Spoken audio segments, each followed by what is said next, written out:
Inaasahang lalabas na ng Philippine Area of Responsibility ang Typhoon Inday bukas ayon sa pag-asa. Sa ngayon, nananatili pa ring may nakataas na tropical cyclone wind signal number sa ilang lalawigan sa Northern Luzon. Para sa iba pang detalye ng ulat panahon, panoorin natin ang update ng pag-asa mula sa kanilang weather specialist na si John Manalo. Base dito sa ating latest satellite image, huli nating namataan itong si Bagyong Inday sa layong 520 kilometers northeast ng Itbayat, Batanes. May lakas ito ng hangin malapit sa mata na umaabot ng 140 kilometers per hour at pagbugso o yung biglaang paglakas ng hangin nito malapit sa eyewall o mata na umaabot naman ng 170 kilometers per hour. Ito ay kumikilos pa north-northwest sa bilis na 20 kilometers per hour. At dito po sa ating satellite image, kung mapapansin po natin, nakakatulong po ito dun sa pagpapalakas ng mga pag-ulan at mga kaulapan na dala ng southwest monsoon or habagat.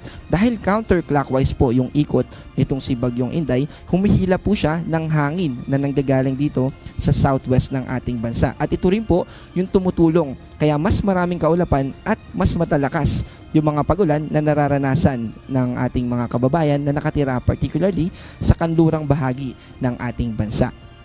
Patungkol naman sa pagkilos o yung track natin patungkol dito kay Typhoon Inday, posible po na bukas ng umaga ay nasa labas na ito ng Philippine Area of Responsibility. At kung bahagya pa ito na bumagal, ay Sabado ng tanghali pa ito nalabas. Pero ang gusto po natin na ipagbigay alam dito ay lumabas man po ito or hindi pa, depende sa timing, ay dahil sa lawak nito ay may magiging epekto pa rin po ito sa ilang bahagi ng ating bansa kahit nasa labas na ito ng Philippine Area of Responsibility. Unahin po natin yung mga may kinalaman sa lakas ng hangin.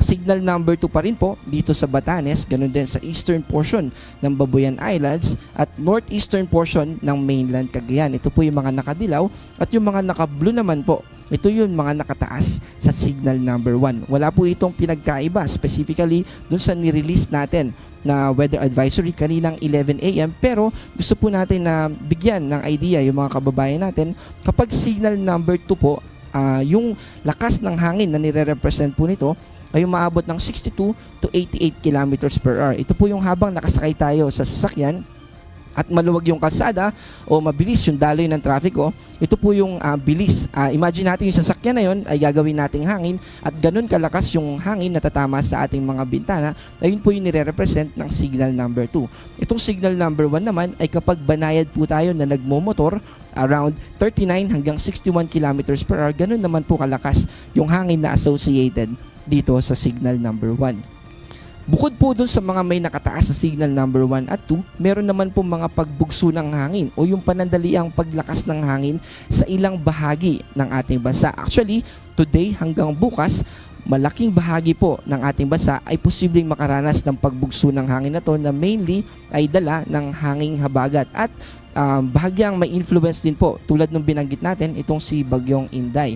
Pero by Sunday po, dahil nasa labas na ito ng Philippine Area of Responsibility, mababawasan na po yung pagbugso na dadalhin sa atin o mararanasan natin. Sa malaking bahagi ng Luzon, makakaranas pa rin po tayo ng mga pagbugso, ganun din sa malaking bahagi ng Visayas at ilang probinsya dito sa Mindanao, particularly Zamboanga del Norte, Misamis Occidental, Lanao del Norte, Camiguin at Davao Oriental. Yung mga pagbugso na ito ay hindi naman po lalagpas ng 88 kilometers per hour.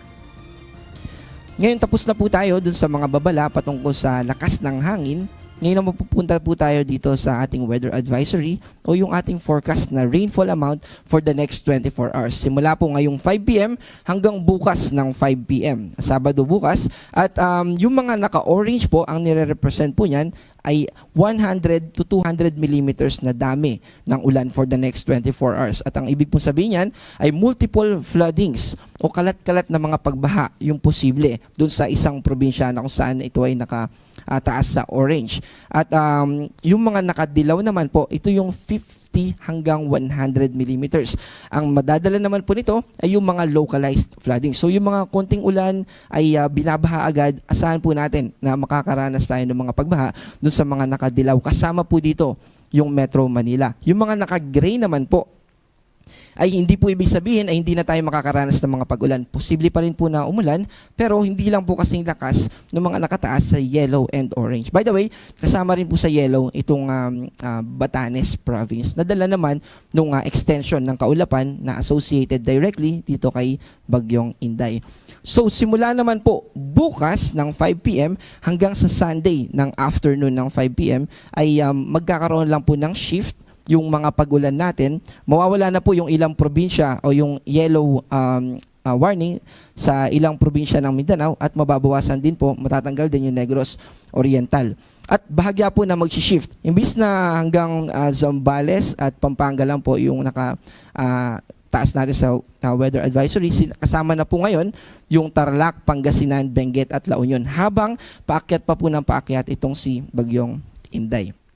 Simula naman po sa Sunday afternoon hanggang Monday afternoon, ibig po sabihin hanggang Monday po ay makakaranas tayo ng mga pag-ulan at ang difference naman po nito ay particularly dito sa Panay Island kasama yung probinsya ng Guimaras. Mababawasan po at ang matitira na lang sa yellow ay yung Aklan at Antique. Bukod po dito sa ating weather advisory na kung saan ito ay tumutukoy sa 24 hours accumulated o total amount of rainfall, meron din po tayong heavy rainfall warning. Kanina po from yellow ay tumaas na po sa orange yung naka-issue natin dito sa heavy rainfall warning natin na release o nilabas natin kaninang 3:50 p.m. At bukod po dito sa Metro Manila, naka-orange din po yung ilang bahagi ng Zambales at ganoon din yung probinsya ng Bataan. Ibig po sabihin, mas mataas po yung tsansa ng mga pagbaha as compared dun sa mga nakataas natin na dilaw dito sa yellow rainfall warning dito sa Rizal, Cavite, Batangas at ilang bahagi ng Zambales, Bulacan, Pampanga, Laguna